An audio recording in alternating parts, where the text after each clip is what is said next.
ještě malý renonc. Já jsem totiž zapomněla. Víte, oni páni rytíři, když vstupují do těch kotlů, do těch turnajových kolbišť, tak jsou zvyklí na jásot diváků, na burácivý potlesk, na pískot, na řev, no prostě všeliké povzbuzování, aby se jim na tu smrt šlapalo lehčej. Takže děcka, jak křičíte ve škole? Neslyším. Jenom takhle, jo? No to už je lepší. No. A vzpomenou si i dospěláci, jak křičí na fotbale Baník třeba. No, nic, no. Tak tady se fandí asi někomu jinému. Tady asi fandíte Třineckému Slovanu, že? Takže, chlapi, jak se fandí Třineckému Slovanu? No, dobře. Tak jinak, radši ty děcka v té škole.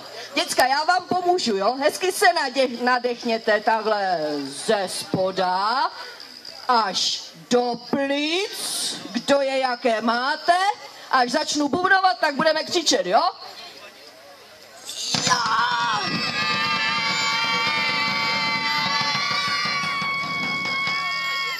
No teda nic moc, tak jedna strana už se uměla přidat, ale co bude dělat tady ta druhá strana? Tady nejsou děti. No tak si vzpomeňte, když jste chodili do školy, jak jste řvali o přestávkách. No pane, jak vy jste řval? Dát odměnu tu, co dávám dětem, jo? Protože pán na první dobrou řekl, že rytíř nepotřebuje ani zbraně, ani koně, ani štíty, ani brnění. Rytíř, každý chlap, potřebuje ženskou, aby podal výkony. Protože jenom kvůli ženských ti rytíři ty výkony předvádějí, že jo? Takže páni rytířové, vyberte si ze zdejších dívek a panen ty nejkrásnější. Holky, neutíkejte, jo, vy už nejste panny, to nevadí, my na to nehrajeme, každá panna dostane panenský věnec a bude panou, i kdyby jí bylo 60. Protože vaším úkolem, milé panny, bude držet rytířům počas jejich boje palečky pro štěstí. Ale samozřejmě musíte držet svoje palečky, protože kdybyste drželi rytířovi palečky, tak by ten rytíř nemohl bojovat. Takže si dejte věneček na hlavu. Tak. Vem si věnec na hlavu. Tady dáme taky věnečky na hlavičky. Tak a poslední, kde mám posledního rytíře? Ty nemůžeš sehnat pannu? Tak si vem chlapa, teď je to dneska jedno. Ale vem si chlapa, aby nás nenařkli, že jsme to netolerantní, no. Hele, pane, že mu budeš dělat pannu, pojď. No jasně, pojď. Tebe bolí noha, to nevadí, jako panna můžeš stát a to nohu nebudeš potřebovat. Tady toho pána. Jo, ty chceš ženskou, ty si budeš ještě, jo tak, proto ty žádnou nemáš, protože ty si pořád vybíráš. No, jenom abys nepřebral, tahle ta už je zadaná, tahle ta už jednoho pána má. A teď jsme říkali, že na panny nehrajem, že jí klidně může být 60, jak má panenský věnec. Jak má panenský věnec, dej si to i s gumičkou, ať ti to nespadne. Tak, a vaše veličenstva. Teď budete mít velikánský úkol, neboť budete muset začít ten náš turnaj regulérně. Víte, pane král, jak se to dělá? Až takhle mávnete, tak to bude, jo? To zvládnete? Dobře. Takže vaše veličenstva, mávněte, ať můžeme zahájit. Máváte? Máváte? Jo? Všichni sledujte, veličenstvo mává, jo? A vy byste mohli taky tleskat, protože začínáme velké rytířské turnajové klání na Studeničném o počet krásných paní právě teď! To byla dřina. Tak, a jako první do turnaje, víte, co uvažuju nad čím? Jestli ty panoše a ty panenky neschováme do stínu. Ne? Dobře, tak ne. Tak když musí být rytířové ve stínu, teda na sluníčku, tak budou i panošové a panenky. já dostínu. Protože jako první v tomto velkém turnaji utkají se rytířové. Tomáš Hasič z Nehasilova a bojovat bude s Tomasem de Sotor de Peyrac de Fifej. A děcka, a vy můžete fandit, když budete povzbuzovat Tomáši, Tomáši, tak oni si to přeberou. No. Takže kdo fandí Tomášovi, bude křičet Tomáš, Tomáš. Páni rytířové, prosím, boj. Tome, Tome, Tome, neboj se ho, Tome, máš na to, Tome, píchni ho, Tome, vrať mu to si necháš takhle nechat na prd, Tome. Chudák Tomáš, on se tak těšil. Vyhrál Tomas de Sotor de Peyrac de Fifej.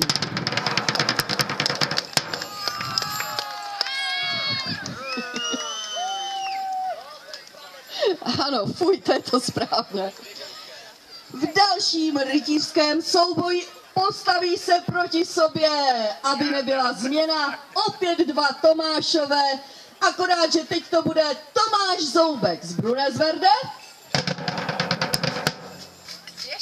proti Tomáši Hasičovi z Nehasilova.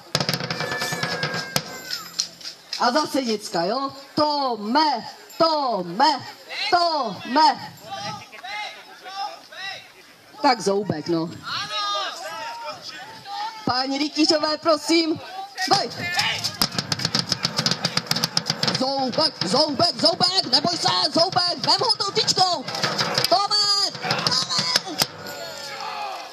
A vyhrál Tomáš Zoubek z Brunesverde. Já to říkala, on na to nevypadá, ale on skoro vždycky vyhraje. No, máš panoše, máš páže, mělo tě přijít odvést, nebo možná odnést. V dalším souboji tohoto velkého turnaje teď o sebe třísknou dva těžkotonážníci. Neboť se utká Zdeněk Střela z Rychlé Lhoty proti Tomasi de Sotor de Peyrac de Fifej. Zdeňku Střelo, máš bojovat ty a ne tam někdo z publika. Nemáš se bát a vstoupit v boj. Zdeňku, Zdeňku. Zdenku Střelo, neboj se, proraž ho, píchni ho, neboj se, máš na to, schopni ho těma plechama, hezky! Zdenku Střelo, vlaď se zpátky na kolbiště a bojuj, bojuj, Střela, Střela, Střela, Střela, bojuj, Střela, prosím tě, no a cože tě vzal o záda, vem ho taky, já ti poradím, vem ho tam, kde záda končí a vem ho tam z druhé strany! Zdenku Střelo, vrať se na kolbiště a pokračuj v boji. A teď to kříslo, teď to kříslo, a teď se vypustili.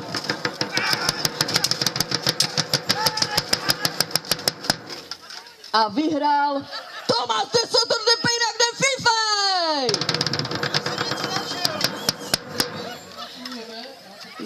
Zdenku Střelo, ty máš bojovat a ne tady zhánět ženské.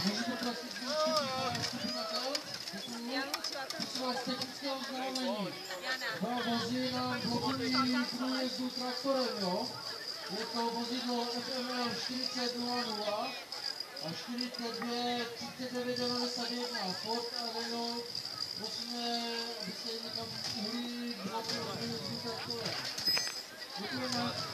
A já zopakuju tohleto hlášení, protože vás určitě nebylo slyšet. 2 vozidla, Renault a co?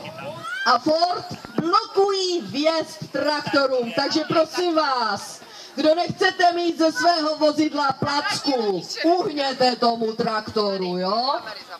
A my budeme pokračovat v našem turnaji, kde jsme to skončili. Já už to vidím. Nyní nastupuje na kolbiště Petr z Weinbergu a bude bojovat s Tomášem Zoubkem z Brunezverde.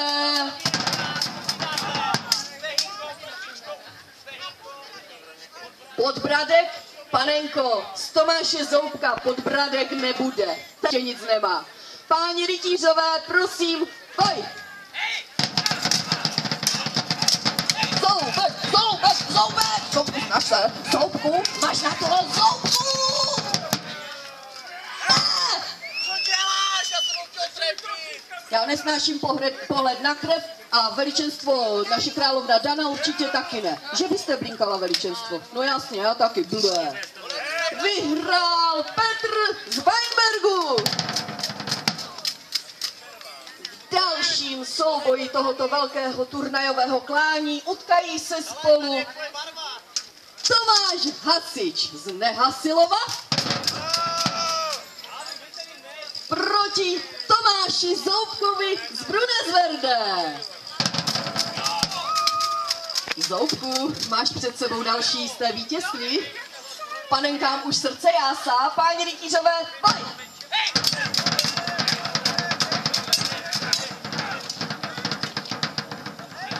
Zoubek, Zoubek, Zoubek! Zoubek, máš na to, prosím tě, neboj se té Eiffelovky, píchni, nejlépe tam, kde mu nohy končí, je Zoubku! Zoubku? Vyhrál Tomáš Hasič z Nehasilova! Páže, panoši, rytíř leží na zádech, přes brnění se nemůže otočit, tak ho zvedni, odnes, pomož mu. V dalším souboji tohoto velkého turnaje utkají se spolu ten nejstrašnější, nejukrutnější, nejtlustší, největší a nejškaredější Tomáš de Sotor de Peyrac de Fifejt. A bojovat bude s tím nejnaleštěnějším, nejblízkavějším a nejkrásnějším Petrem z Weinbergu. A to jsem zvědavá, milé dámy, komu teď budete fandit. Petře z Weinbergu, zkus to jiným způsobem. Když to nejde pichem, zkus to sekem. Petře, Petře, Petře, Petře, Petře, Petře, prosím vás, fanděte Petrovi, on si to zaslouží. Polanka, Polanka, Petře! Petře, slezte z toho zůstru. Petře, kousni ho třeba do zadku, Petře! A Petr z Weinbergu to už No tak teď už to vůbec nerozchodí. Vyhrál Tomáš de Sotor de Peyrac de Fifejt!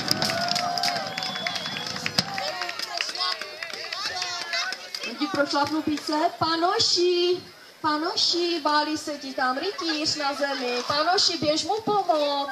Panoši noze! Panoši, no, já jsem ti říkala, berte si větší chlapy, no. Ten drží prapor, chechtá se, ale nepomůže, no. Vidíš to? Panoši, asi nedostaneš žolt. V dalším turnaji tohoto, teda v dalším souboji tohoto turnaje utká se Zdeněk Střela z Rychlé Lhoty. A teď byste možná typovali, že se zase utká s tím nejtlustším a nejsilnějším, jako dva těžkotonážníci, ale bohužel je proti němu napsaný ten nejhubenější, nejmladší a nejhezčí. Tomáš Zoubek z Brunezverde. Já vím, Tome, ale neboj se ho. Jednou si to s ním rozdat musíš. A prosím vás, děcka, fanděte hodně Zoubkovi. No, vidíte to. Fanděte Zoubkovi, protože jinak nemá žádnou šanci. Takže páni rytířové, prosím, pojď. Zoubek, Zoubek, Zoubek, Zoubek, Zoubku, bojuj, Zoubku, Zoubku, neboj se ho, bojuj, Zoubek, Zoubek, Zoubek, Zoubek, Zoubek, hezky, Zoubek. Ne, tam ne, Zoubek ještě nemá děti, šetři ho. Vyhrál Zdeněk střela, zrychlel, hoty!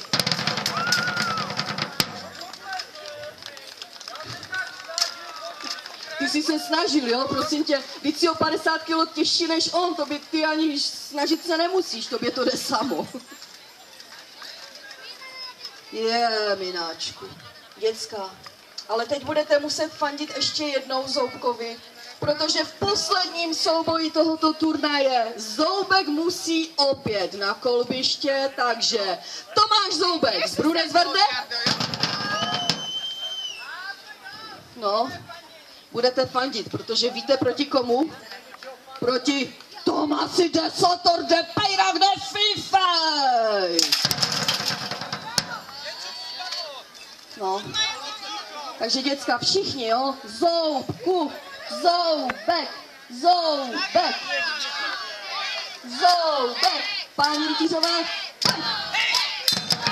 Zoubek, Zoubek, Zoubek, Zoubek, Zoubek, Zoubek, Zoubek, Zoubku, hoci, Zoubek umí, Zoubek. Chudák Zoubek. Vyhrál Tomáš de Sotor de Peyrac de Fifej!